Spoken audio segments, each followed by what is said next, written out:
What's up guys, my name is Nick. I'm the lead product specialist at Native Instruments, and today I'm here to show you our brand new keyboard controller built specifically to integrate with Komplete. It's called the Komplete Kontrol S series. It comes in a 25, 49, and 61 key model, all of which are equipped with a very luxurious feeling FITAR keybed. So this is definitely something that even the most experienced keyboard players will absolutely fall in love with from day one.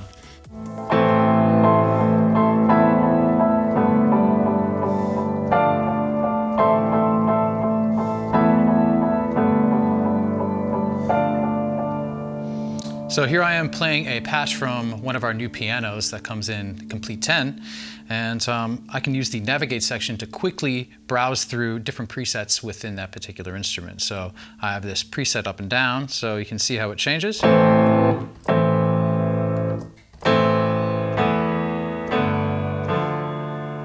it makes it really easy to find the particular sound that I want.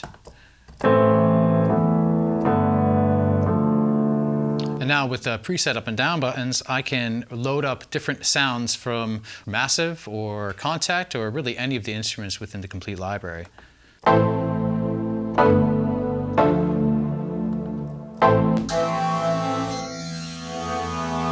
This one's FM8.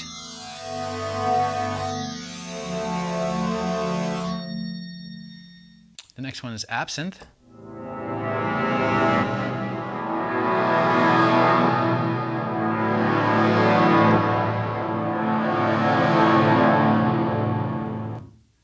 And now I have a reactor patch.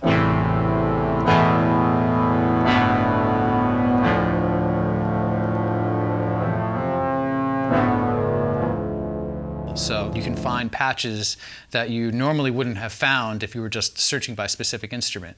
So instead of loading up, say, Absinthe and searching through my pads with an Absinthe, I can now just choose pad, and in Komplete Kontrol, I can search through every pad that comes with that particular bundle. The next feature I want to cover is the lights that you see on top of the keys, which we call the light guide. And not only does this offer a really beautiful aesthetic look, but it has great visual feedback that helps out with a number of different features. And I'll start with loading up one of my favorite Contact instruments called West Africa. So one of the most frustrating things with working with a third-party MIDI controller I found with Contact in particular was the fact that I never really knew where my key switches were. So I know by looking at the screen that they're on C1, but I could be on any octave on my MIDI controller and not really know exactly where that was. So I commonly found myself trying to browse through different octaves to find my key switches.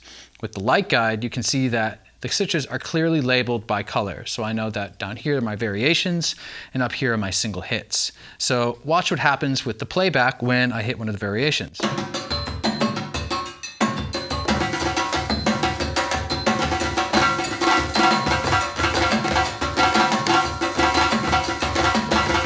So it offers this really, really great and helpful way, and it even follows you when you go up and down octaves. As you can see now, the light guide is now following. Another one of the really awesome, helpful things with the light guide is playback. So, and also working with our performance section. So for this, I'm going to load up one of our pianos. And I'll choose one of the new pianos within the Komplete library. Let's try the Maverick.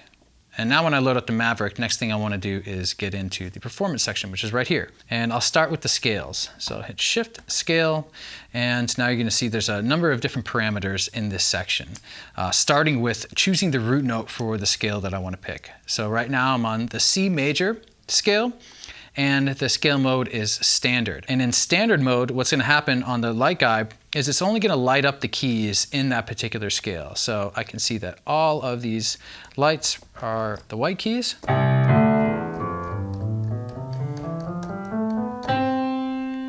And you'll notice if I hit the black keys, I can't play a wrong note. So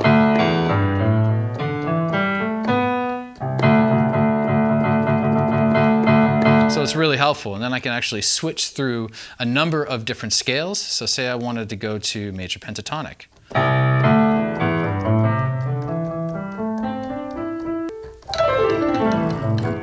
And I have all sorts of different scales. I have gypsy, flamenco, Eastern scales.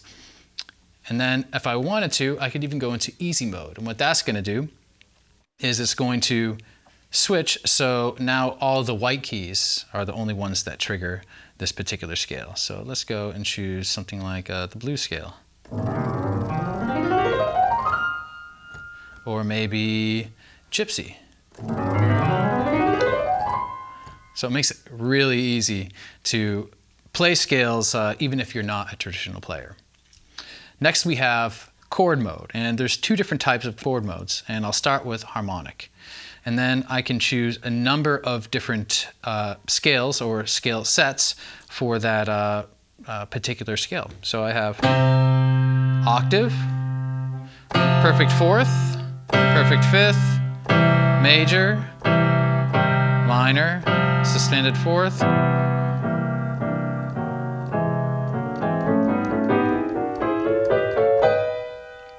so that's harmonic chord mode. And I also have chord sets, and I really like the chord sets because how this works is you have 12 chords per octave, and each note within the octave represents a different chord. You actually saw me illustrating that a little bit earlier. So I have my root note, a C, and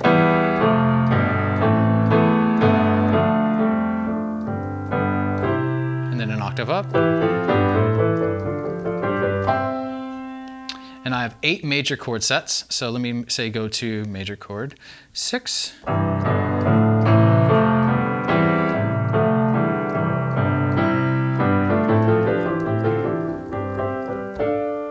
And I also have 8 minor chord sets. So that gives you a total of, I believe, 64 different chords that you can choose in these chord sets.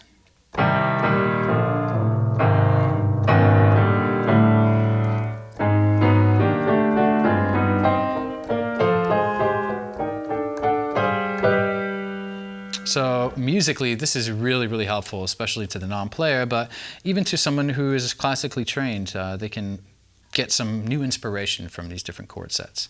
And when it gets really good is when you combine it with the arpeggiator. And there's 2 different modes for the arpeggiator. You have note repeat, which is pretty simple. You hit a note, it repeats, and I can choose the speed.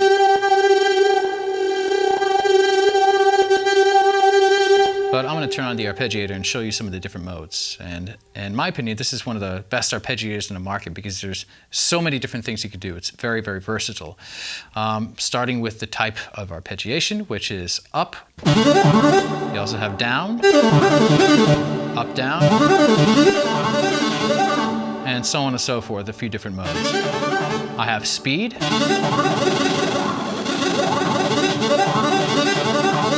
I also have a number of different sequences that I can choose from, so if you wanted to kind of switch it up.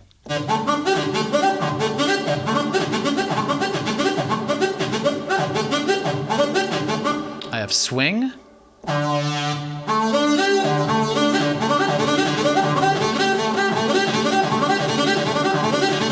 And I also have the amount of octaves that I want to choose. So I'll start with the lower octave.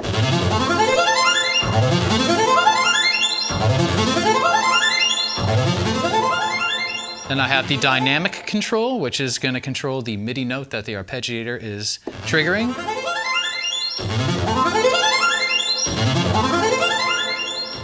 And then I have gate, which is the length of the MIDI note that's triggering.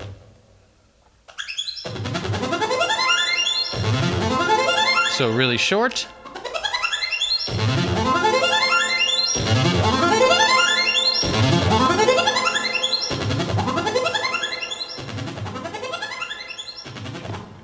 And those are the performance sections. Lastly, I want you to look over on the left-hand side, and you notice that we did not add spring-loaded jog wheels. Instead, we added touch technology. So we really thought that touch control gave us new and interesting ways to control complete instruments. And let me give you a good example of that. And I'm going to start by loading up Razor, which I think is probably most appropriate for these type of controls. So before I play, I want you to just kind of take a look over here, and you can see that I can do some pretty cool things with the mod wheel. So say I just want to push this, and watch what happens. It moves by itself.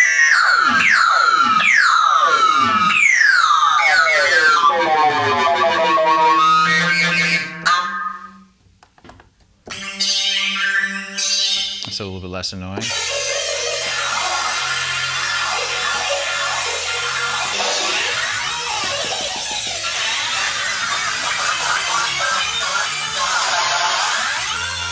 So it's a lot more percussive than it is actually, I guess, spring-loaded. And inside of my preferences, I have a few different settings that are really cool when it comes to this. So I'm going to go into General, and then in my hardware settings, I can change a few things. For example, gravity and friction. So the friction controls how long it takes for the mod to actually stop. So say I wanted to flick this up. Oops.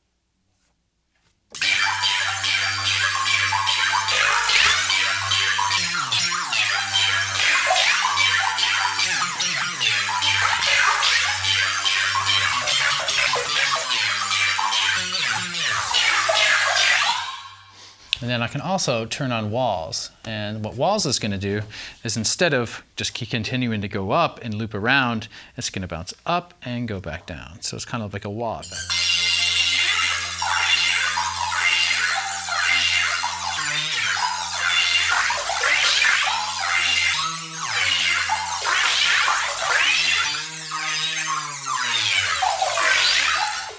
So again, new and interesting ways to control complete instruments.